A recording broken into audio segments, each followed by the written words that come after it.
รักของฉัน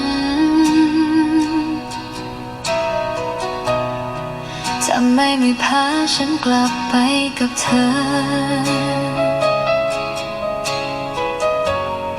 เพราะเธอมีใครมีครอบครัวอยู่แล้วเจ็บแค่ไหนฉันก็ต้องปล่อยเธอไปเอาที่รักที่ฉันคิดถึงทำไมความรักที่ต้องซ่อนนี้มันช่างเจ็บปวดเกินจะทนคิดว่าแค่นิดเดียวแต่กลับจบลงทั้งใจชาติหน้าเธอจะพาฉันเป็นเจ้าสาวไหมชาติหน้าเธอจะเรียกวิญญาณฉันไปไหม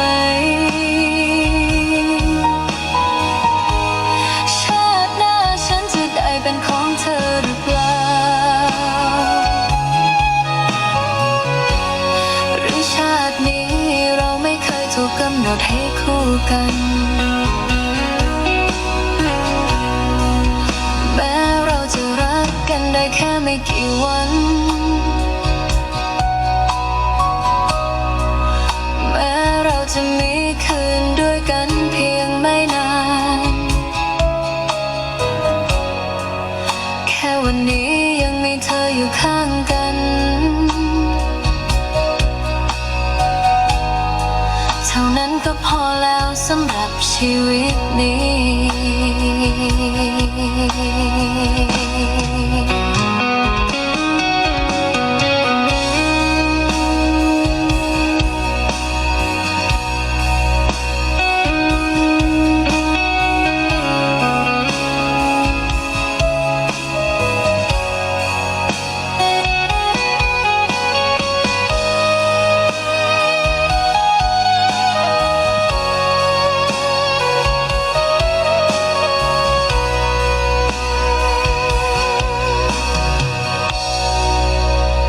ที่รักของฉัน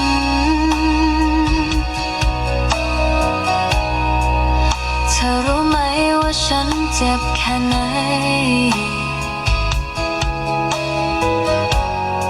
เธอทิ้งฉันไว้ให้เหงาเดียวดายชาติหน้าเธอจะชดใช้หัวใจฉันไหม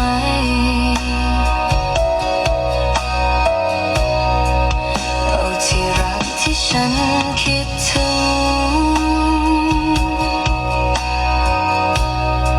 ทำไมความรักที่ต้องซ่อนนี้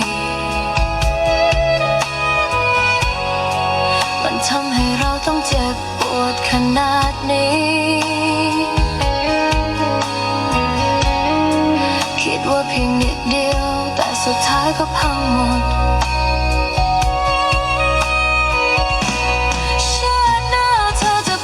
เป็นเจ้าสาวไหม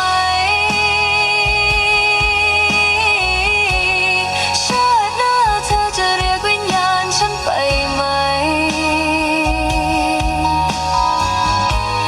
ชาติหน้าฉันจะได้เป็นของเธอหรือเปล่าหรือชาตินี้